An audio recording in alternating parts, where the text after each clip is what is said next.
Okay, our next presenter is Dr. Kua Harn Wei, who is from the Department of Building of the National University of Singapore. His research interest is in integrated science-based sustainability policy for resource management, including promoting sustainable corporate practices.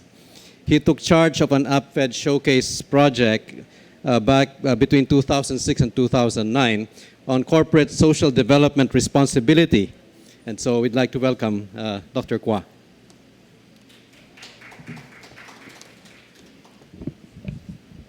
Good afternoon. Thank you very much for your invitation. It's my pleasure and honor to be here. So this is a project that we have done under the APFED Showcase Programme, which is on CSdR, which stands for Corporate Sustainable Developmental Responsibility. So when we started this, we wanted to do something which is different, which is effective. So because of that, we wanted to get the basic right.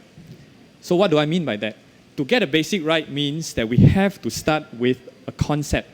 And to us, that concept is known as creative governance. Creative governance basically is about creating new platform for different stakeholders to come together in a way which is unprecedented and yet effective in pushing a certain objective and agenda.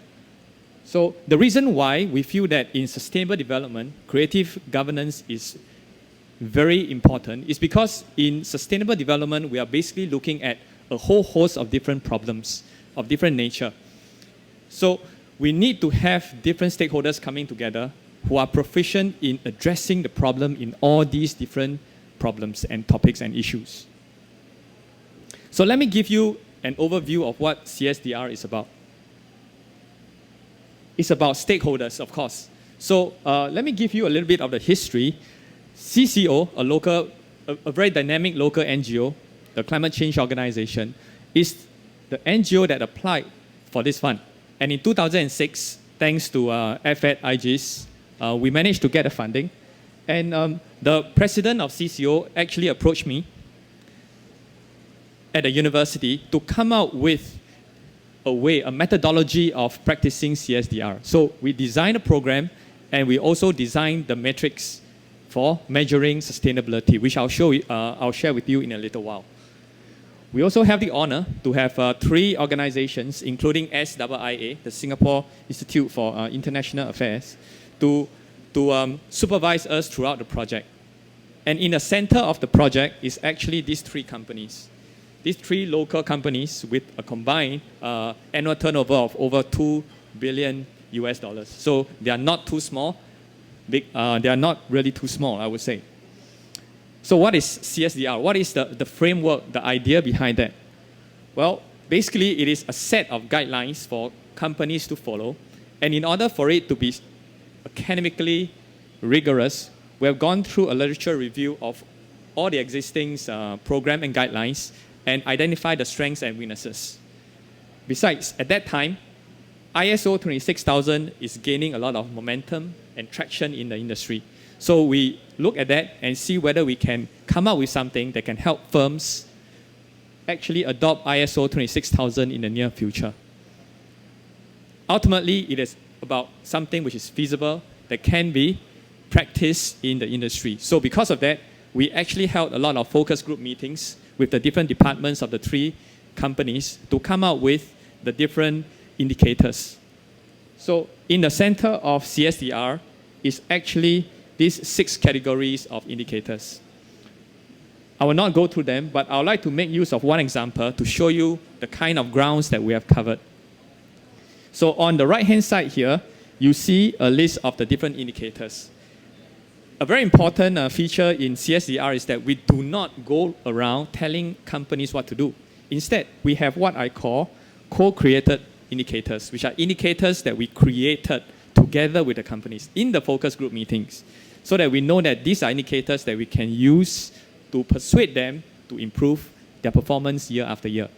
And we do so by setting near-term, mid-term, and long-term targets.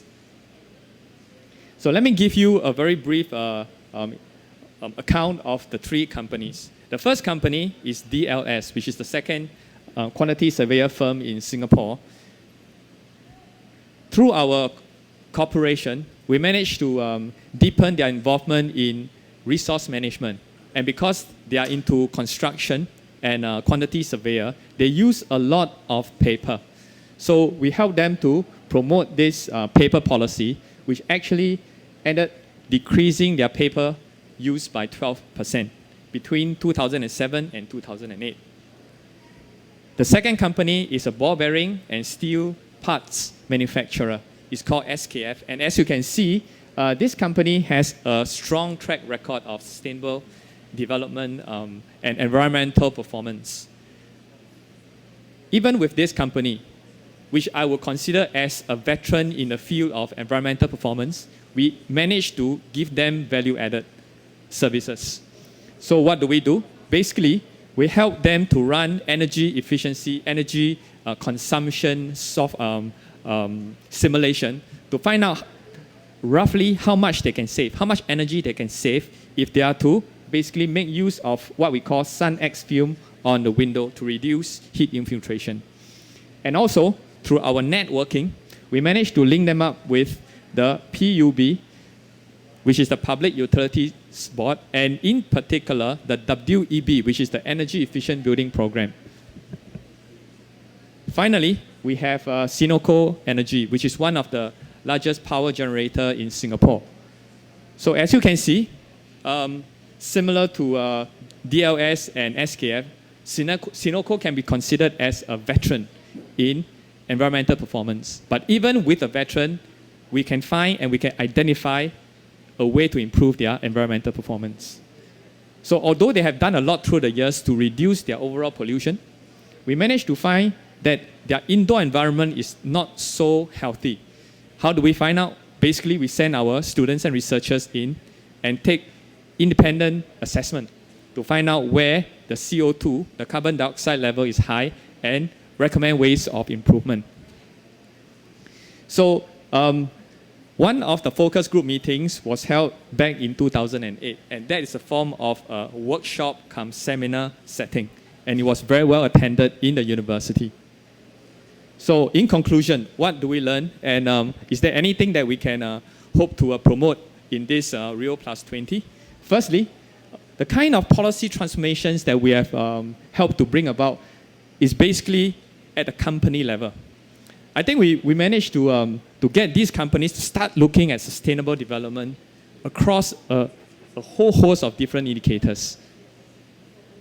And at least 2 of the 3 companies are still using CSdR as a guideline for them to develop their own sustainability reporting and assessment policies and guidelines. In fact, 2 of them has already made use of the required data collected using CSdR for their GRI reporting on an annual basis.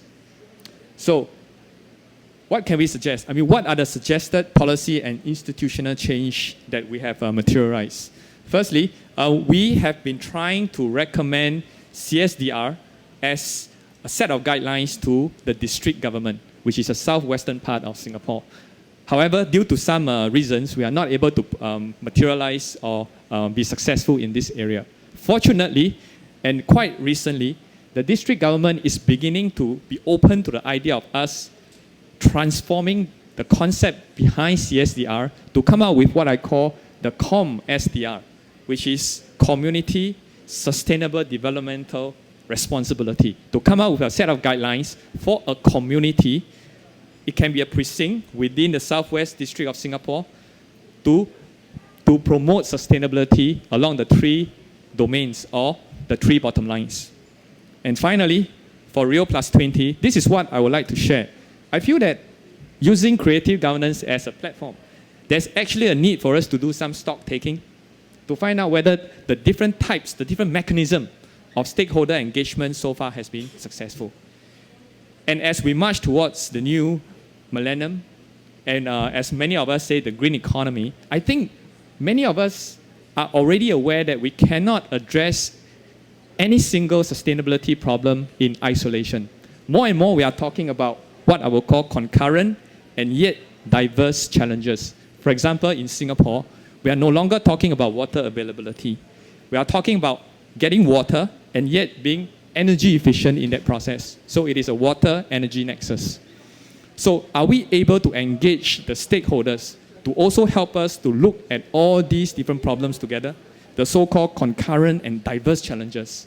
Now that is the question that we should come in terms with as we go forward, and hopefully Rio Plus 20 is the starting point. And that's all for me. Thank you very much.